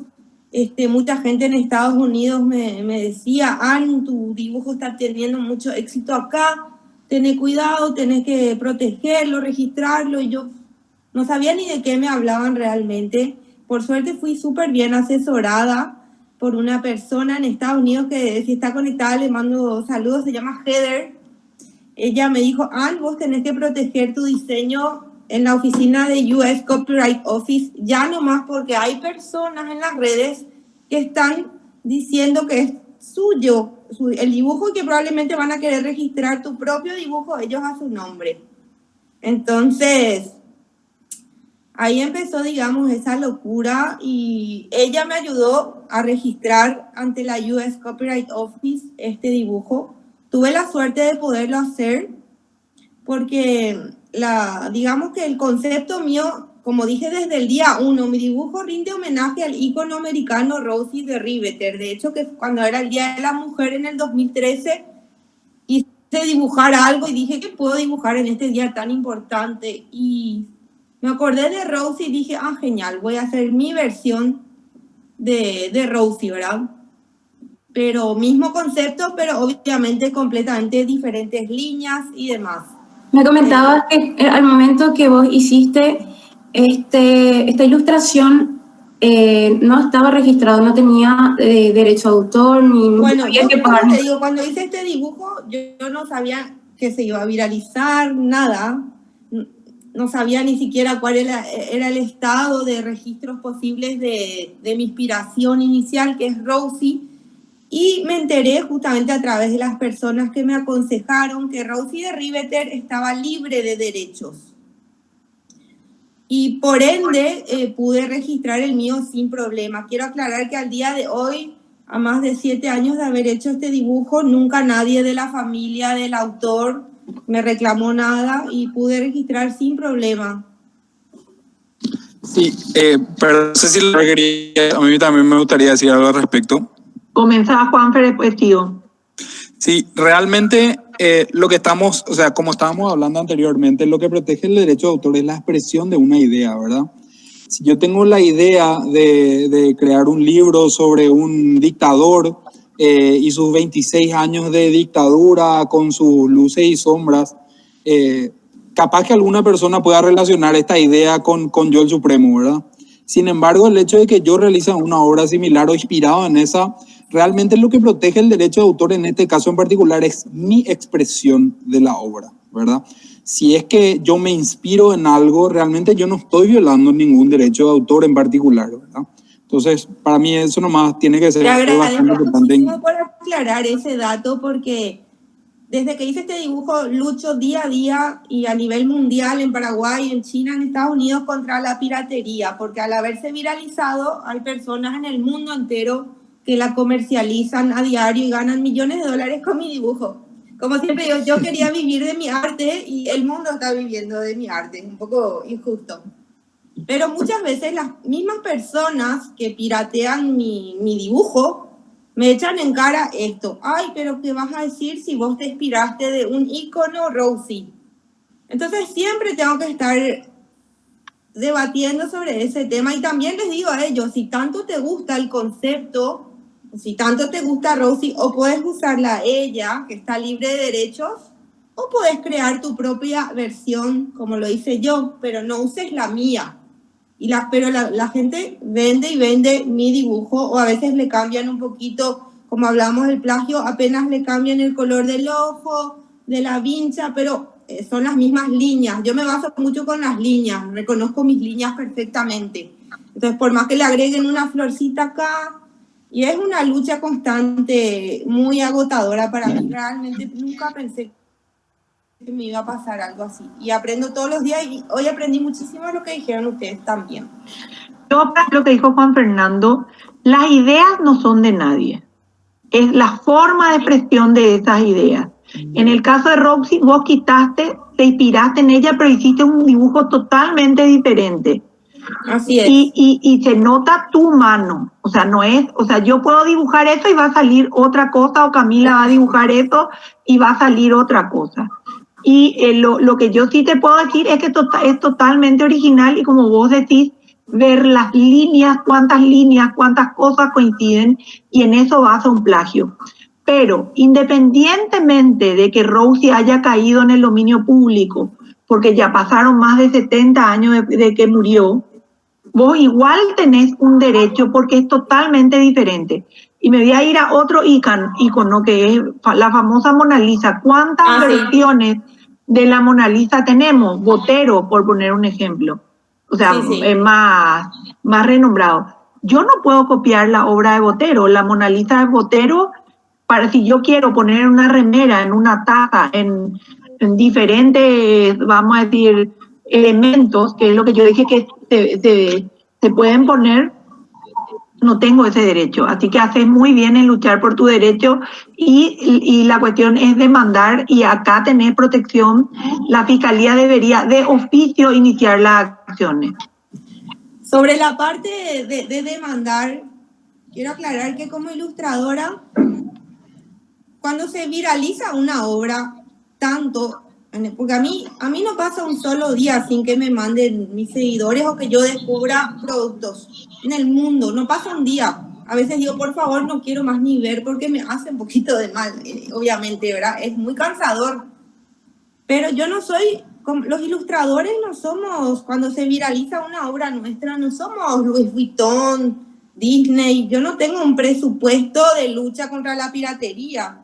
Yo soy una persona, trabajo también en una oficina, tengo una hermosa hija, o sea, y justamente hace unos años, cuando todo el mundo me decía, pero luchá, demandá, pero es muy lindo decir demandá, pero tenés que tener la plata para los abogados.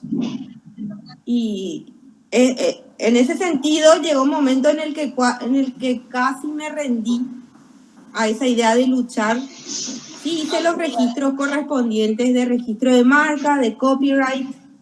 Pero en Estados Unidos, por ejemplo, hay plataformas web que venden mi dibujo, pero de a cientos. Ustedes ven que en el brazo dice Girl Power, ¿verdad?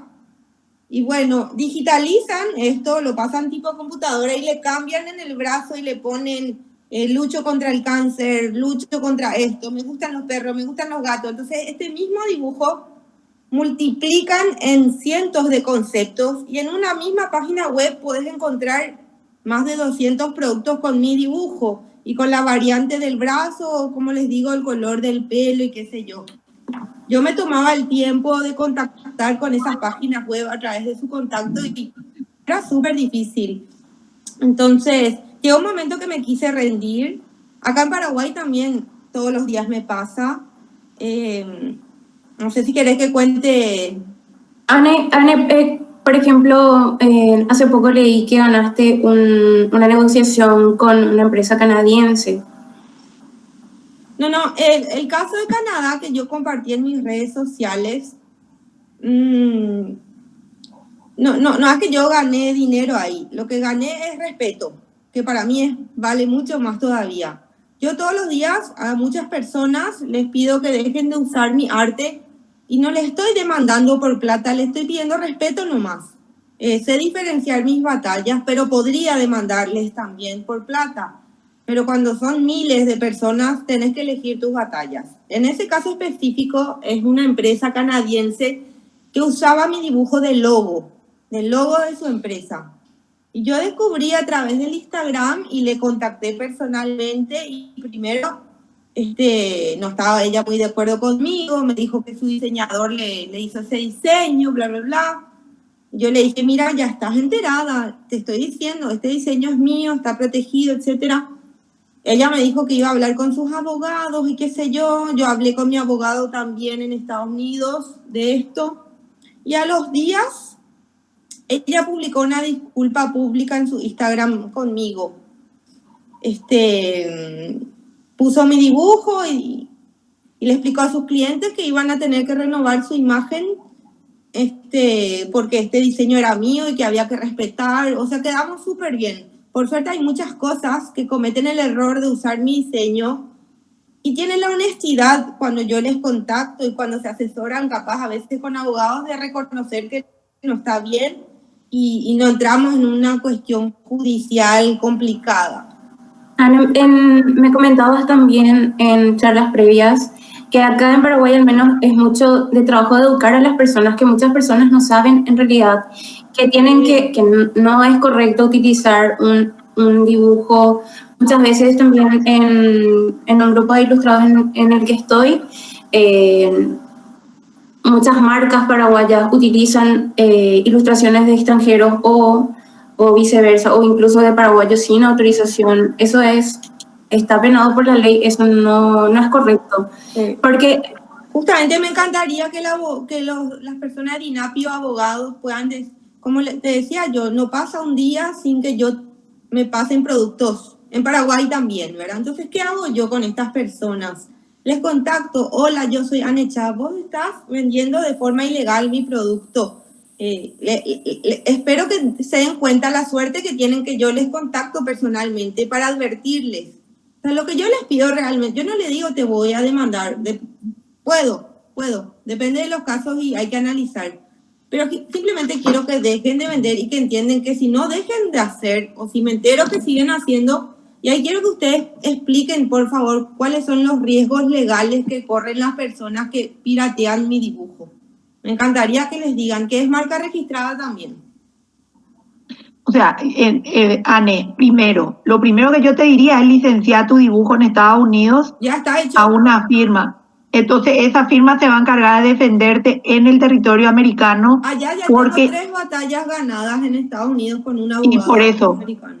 Por eso es lo primero. Acá lo que tendrías que hacer es una carta de cese y desiste, en el cual le mandás legalmente para que deje de usar. Sí. Y digamos, es una carta formato. La DINAPI tiene una dirección de observancia que te puede hacer en forma gratuita esa persecución penal, sí. Y la Fiscalía debería de oficio hacer esa persecución. Entonces, sí. Tengo modelos, los hago, como les digo, cuando el flujo es tan importante tenés que elegir tus batallas, ¿verdad? Pero sí me gustaría que las personas que me piratean, que están viendo esto, sepan a qué riesgos se están ateniendo.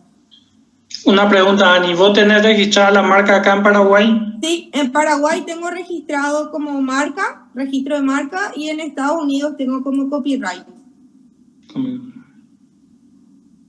Perfecto.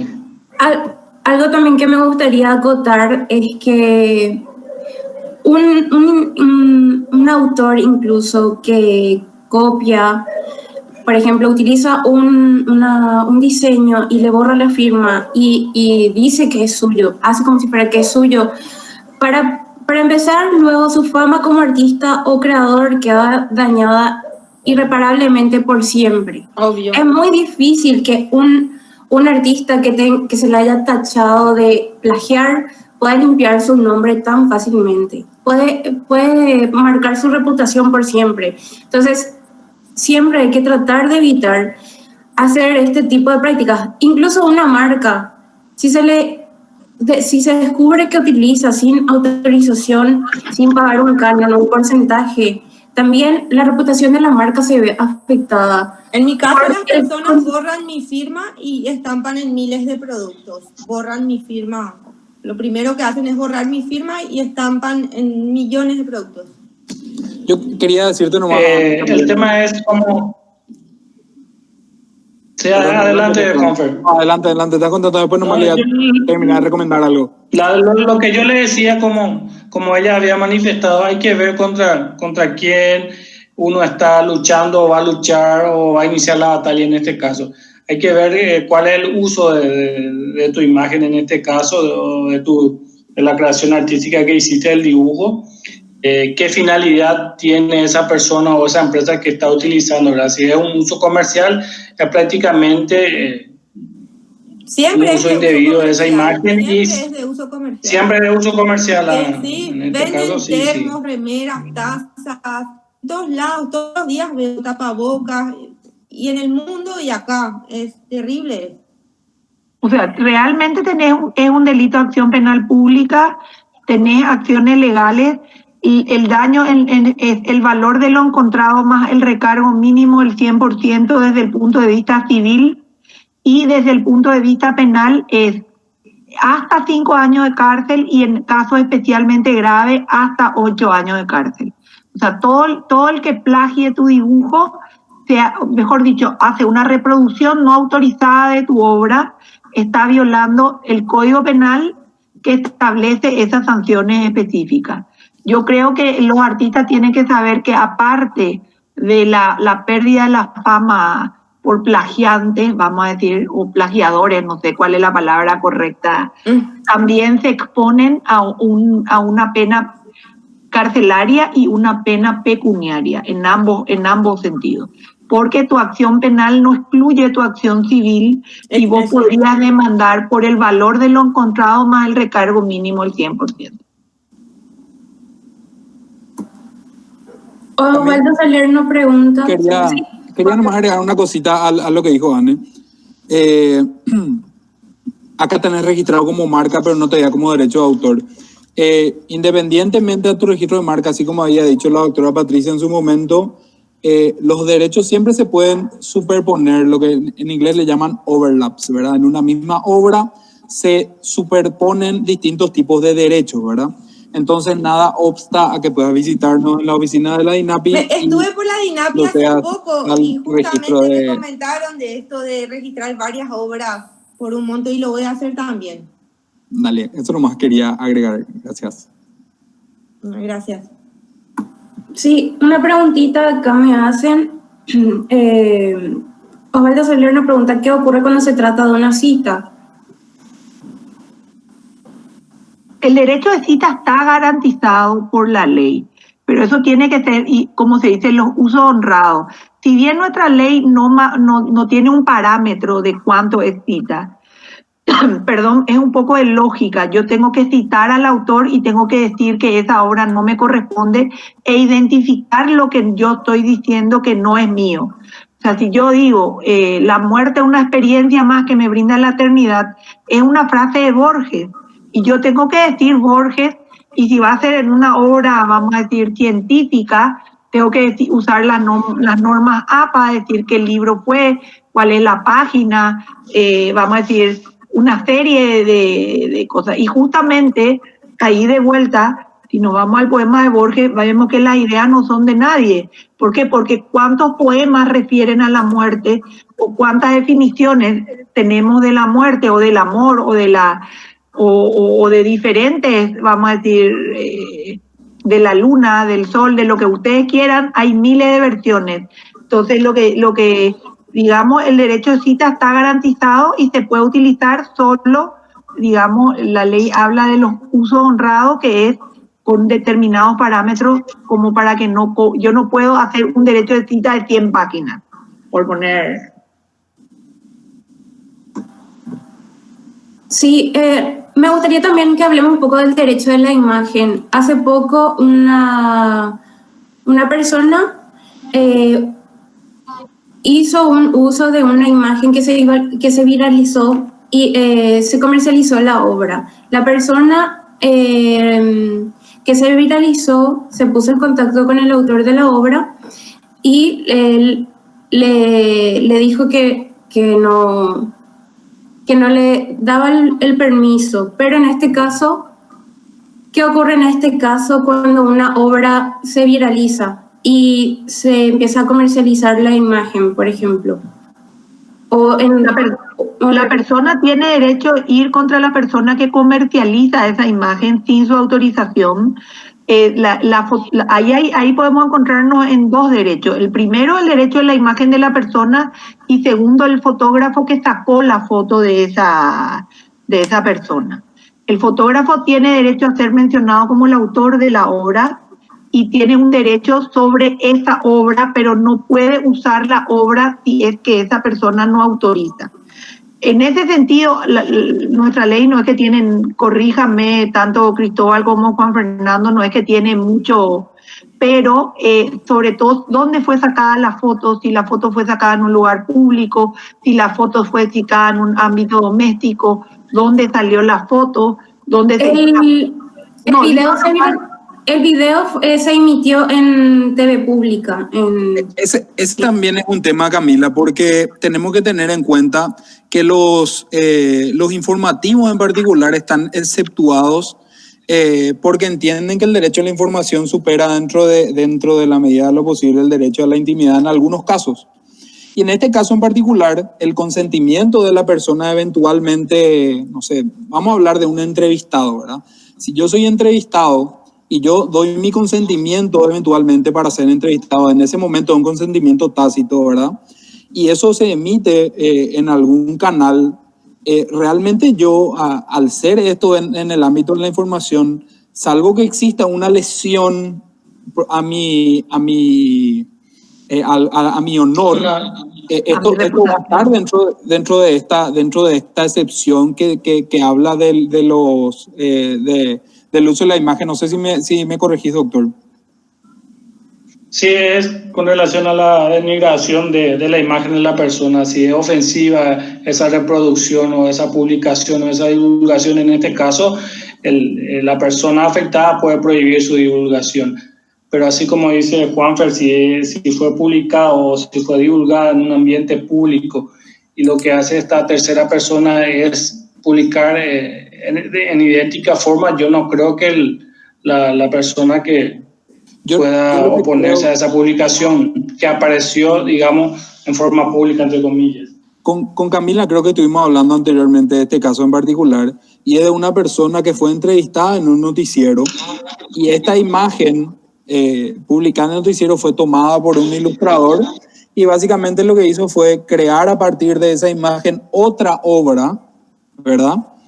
En la que le hace una representación de esta misma persona que fue entrevistada, pero justamente lo que yo le decía, para mí el tema en particular en este caso cae por el uso de la imagen. Es hasta ahí donde la persona tiene el derecho a evitar que se use su imagen, y desde el momento que vos otorgaste esa concesión y eso ya tomó de todo público, más todavía en un noticiero que tiene otra vez excepciones particulares, uno prácticamente pierde eso, ¿verdad? Obviamente hay batallas legales y tenemos muchos ejemplos en el caso de búsqueda de Google, de derecho inclusive al olvido, pero tienen que demostrar justamente esa lesión probablemente al honor, y que supere esa lesión al honor el derecho a la información que tenemos todos, ¿verdad? Pero en este caso, por ejemplo, el afectado tendría que ir en contra del medio que emitió o es indistinto. Lo que pasa es que hay que ver el contexto. Si el medio emitió una noticia, el medio está habilitado para hacer, porque el interés es la comunicación. Lo que hay que ver es si esa persona fue denigrada posteriormente con una caricatura, y de hecho yo creo que nuestra Constitución se cuidó mucho en el tema del derecho a la imagen. Ustedes son muy jóvenes todos, pero en su momento Oscar Paciello padre fue muy criticado porque él decía justamente el derecho a la imagen dentro de esto, y le hicieron millones de caricaturas a él en en ese momento en la Constituyente del 92. Pero hay que ver qué es una caricatura, es una imagen reproducida como, o sea, no se puede dar una fórmula o una receta mágica, pero la persona tiene el derecho a la imagen y hay que ver el contexto en el cual eso sale y si es una obra derivada de la yo desconozco el caso de si es, por ejemplo, una representación, ahí ya cambia. Si es una representación que difiere. Lo que pasa es que lo que ustedes están refiriendo es que o que pasó en un noticiero y eso pasó a ser noticia y de eso se sacó una imagen, quién hizo la imagen, cómo se hizo la imagen, si un ilustrador hizo un dibujo, o sea, hay muchas variables, no hay una receta. Sí, lo que puedo decirte es que la persona tiene derecho al uso de su imagen y a que su honor y reputación sean, vamos a decir, protegidos en ese sentido. Sí, una pregunta acá de una persona en Facebook pregunta si una tienda tiene ya su marca registrada y otra tienda similar quiere registrar con un nombre similar y se presta una confusión, ya no se puede hacer ese registro. Se tiene que oponer al registro, porque y de hecho, en teoría, la DINAPI tiene que oponerse al momento de hacer el análisis, porque justamente lo que se busca es también no solo la protección del titular de la marca, sino del consumidor, que no se vea engañado utilizando dos marcas similares sin saber cuál es el producto real o original. Sí, y sobre derecho de reproducción, no hay un tarifario mínimo establecido en ninguna parte para saber cuánto yo podría estar cobrando por la reproducción de mis obras, por ejemplo. APA tiene un tarifario sobre uso de su obra, pero creo que es motivo de toda una charla, pero no hay un tarifario, ya es la libre competencia, vamos a decir, la que establece, porque cuánto ella valora, Anne valora su obra original, en cuánto ella vendería, como ella dice, eso va a ser la herencia de mi hija, va a estar acá sí. Y el original, o sea, cuánto puede valer. Y eso es lo que el artista considera que vale su obra y está en el comprador querer comprarla o no. Pero yo no le puedo fijar, no. Ustedes se acuerdan, yo soy muy fanática de Mafalda y de Nota Mi Edad, que una vez sí le decía a Miguelito, dame un papelito, y Mafalda le pasa un papelito y le dice, no, ese no, lo que sirve para comprar. Bueno, o sea, cuando dicen es un papelito y es un cuadro y es un plano o es un dictamen o son miles de cosas, ¿cuánto vale la creatividad de hacer ese papelito con esa letra, con esa música, con ese cuadro? Y ahí no tiene precio, es lo que el autor justiprecia su obra y no te compra nadie, bueno, no te compra nadie, pero no hay un tarifario para eso. O se hacen las famosas subastas, ¿verdad? Aquí también en el arte. Claro, porque vos ves de repente que yo puse 100.000 y se va en 2 millones. ¿Por qué? Porque la gente quiere y va peleando por ser el titular de esa obra, y es de ahí que, vamos a decir, posteriormente es interesante darle al autor ese 5%, volviendo al droit de suite. Les puedo hacer una consulta porque no me queda muy claro, aprovechando que hablamos del tema. Pongamos, un autor vende su obra, el original. Igual, los derechos sobre la obra siguen siendo del autor, no del comprador, ¿verdad? No, depende mucho porque normalmente en la obra que se transfiere, en el caso de un cuadro, se transfiere in totum prácticamente, a no ser que hagas una reserva de derechos. Con un contrato especial. Con un contrato especial. En principio la obra audiovisual o una fotografía, a no ser que vos hagas una limitante. De hecho, vamos a decir, en la fotografía es más difícil porque vos podés hacer una reproducción cuasi ilimitada de la obra fotográfica, ¿verdad? No es lo mismo que un cuadro que yo puedo hacer una reproducción y va a siempre salir algo diferente porque es muy difícil de hacer algo igual. Y para cerrar, con Anne estábamos hablando que ella tiene un acuerdo con unos abogados en Estados Unidos de, por ejemplo, si van a hacer una negociación con una empresa que utilizó sin su consentimiento, con el abogado hacen un acuerdo de que si ganan la negociación, sería un porcentaje para el artista y un porcentaje para el abogado. Solo en el caso de que si ganan, y si no ganan, el artista no le paga honorarios al abogado. Yo quisiera saber si ese régimen también existe en Paraguay o no. Sí, existe. Esto se llama pacto de quota litis, en el cual uno pacta, vamos a decir, el resultado final, y uno se pone, vamos a decir, con el abogado, y el abogado es el que litiga. Por eso que yo le hablaba de contratos de licencia antes de saber que tenía, porque entonces el abogado se vuelve tu socio en el negocio, en el sentido de querer, como se dice, tener mayores casos para poder cobrar mejor. Yo cuando descubrí esa fórmula, yo no tenía ni idea de que existía, y por eso le aliento a todos los ilustradores porque, como digo, los ilustradores no tenemos la plata a veces para pagar abogados, ¿no? Entonces yo le decía a todas las personas, yo no tengo plata para un abogado, mucho menos en Estados Unidos, que cobran como $350 la obra. Y ahí fue que alguien me recomendó con un abogado y me dijo, no, este funciona de tal forma. Si ganan, comparten un alto porcentaje, obviamente, el abogado y vos, y si no estás en deuda. Y eso para mí era perfecto, ¿verdad? Era de hecho la única fórmula para mí. Entonces, y eso existe en Paraguay perfectamente y es aplicable. Se llama pacto de quota litis, en el cual vos... acá en Paraguay también. Sí, vos, vamos a decir, gestionás, y el abogado hace el trabajo y cobra, digamos, como dice Anne, una buena cantidad, porque es tu socio en el vamos a decir, comercial, en el juego. Como yo le decía a Camila, lo bueno de estos abogados, en mi caso, cuando yo le contacté a este abogado y él aceptó batallar conmigo en una de las primeras plataformas web que surgieron, es que lo bueno es que vos sabés que esa persona no va a agarrar tu caso si no está segura casi de que va a ganar. Entonces es también muy alentador. Sí, y bueno, yo no sé si alguno de ustedes tiene alguna pregunta, algo que quisieran acotar para ir cerrando, o si el público tiene alguna pregunta, porque ya estamos llegando a la hora del cierre. Si quisieran decir algo, si algo no quedó claro.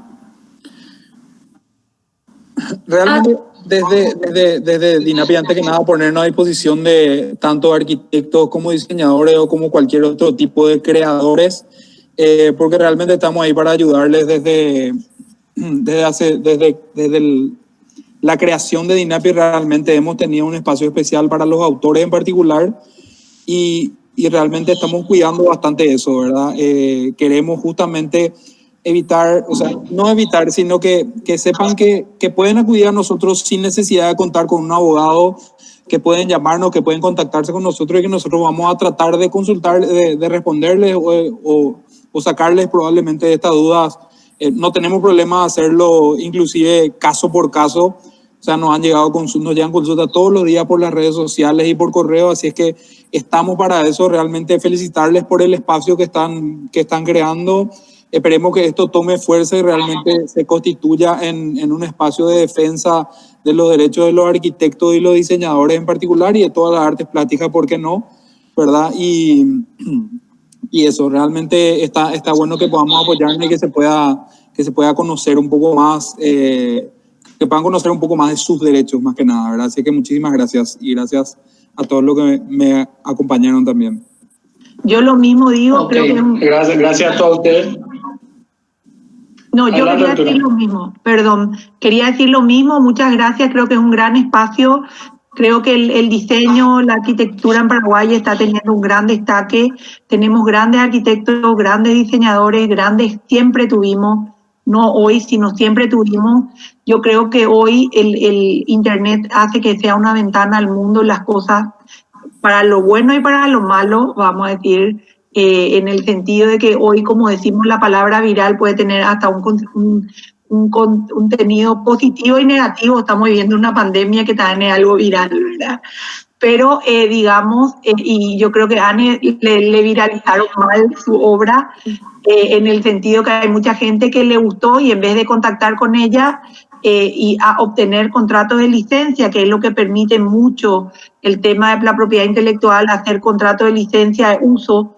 Entonces yo creo que a ella le podría ser muy útil hacer contratos de licencia. Entonces le licencia y le pagan usar su obra. Creo que es muy importante.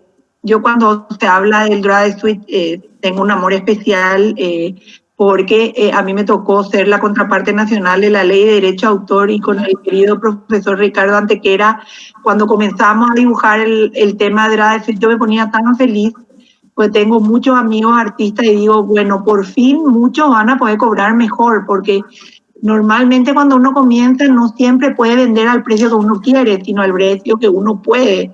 Y sobre todo que uno quiere seguir comprando la pintura o quiere seguir comprando el lienzo, y cuesta, todo cuesta, ¿verdad? Entonces creo que el Droit de Suite es una solución para cuando uno alcanza el éxito de que sus primeras obras puedan tener una mejor cotización y ser un poco más justo en el reparto de las ventas sucesivas. Y lo que sí les quiero decir a los galeristas, que de vuelta, de que las experiencias en Francia y en Inglaterra no le produjeron ningún perjuicio y que no nos preocupemos por eso al momento de implementar este derecho. Ok. Anne, entonces para que hables vos y después termine yo. Una última pregunta. Acá preguntan si se puede registrar una obra que aún esté en proceso de creación sin haberse finalizado. No es lo recomendable, ¿verdad? Obviamente, si vos hiciste un boceto y querés registrar tu boceto, yo no te voy a prohibir que lo hagas, ¿verdad? Si tiene originalidad y si es susceptible de ser reproducida o divulgada, probablemente procedamos al registro de eso. Solamente que en un futuro, cuando tu obra esté terminada, vas a tener que proceder al registro de vuelta porque van a ser dos obras completamente distintas, ¿verdad? Entonces, claramente no es lo recomendable si estamos hablando, por supuesto, de dibujos y cosas así, ¿verdad? Si estamos hablando de poemas, probablemente puedes registrar el poema y posteriormente tu poemario completo. Eso es completamente distinto, ¿verdad? Porque vas a registrar tu poemario como una obra literaria, como un libro total, digamos, ¿verdad? Pero el poema en particular también es objeto de registro, ¿verdad? Entonces, depende, como decía la doctora Patricia, no hay una solución perfecta para cada caso, hay que analizar cada caso en particular y las obras de arte, cada obra de arte va a tener su particularidad, ¿verdad? Si estamos hablando probablemente de una escultura, si vos me registras una escultura así como te pide que registre la ley y vos posteriormente vas a modificarla, vos realmente lo que vas a hacer es destruir la obra anterior, ¿verdad? Entonces, en general es caso por caso y si tienen alguna consulta particular a través de las redes sociales se pueden comunicar con nosotros y consultar el caso en particular y vamos a saber ayudarles, ¿verdad? Muy bien. Entonces, para mí también fue muy útil este conversatorio porque yo no tenía muy claro la cuestión de concesión de reventa, y también me gustaría instar a mis colegas a que hagamos uso de este derecho que nos corresponde y también empecemos a exigir a las personas, a las galerías, también que concedan este porcentaje al autor de la obra. Y también a todos que nos unamos y que luchemos contra esto, e incluso a las personas, a los creadores, a tampoco utilizar o hacer plagio, porque como ya había mencionado anteriormente, esto es algo que te marca tu reputación negativamente de por vida. Es muy difícil sacarse el estigma que uno plagió. Entonces, instar y también agradecerles a todos los que se unieron, también agradecerle a Patricia, a Juanfer y a Cristóbal por participar, y muchas gracias y que tengan muy buenas noches. Y también quería agradecerle gracias a todos. A Salma Abraham y a Vero Díaz de Vivar por el espacio y al equipo de Society por organizar este conversatorio. Buenas noches a todos. Muchas gracias a todos. la invitación a todos. Saludos. Hasta luego. Buenas noches. Gracias. Chaucito. Buenas noches.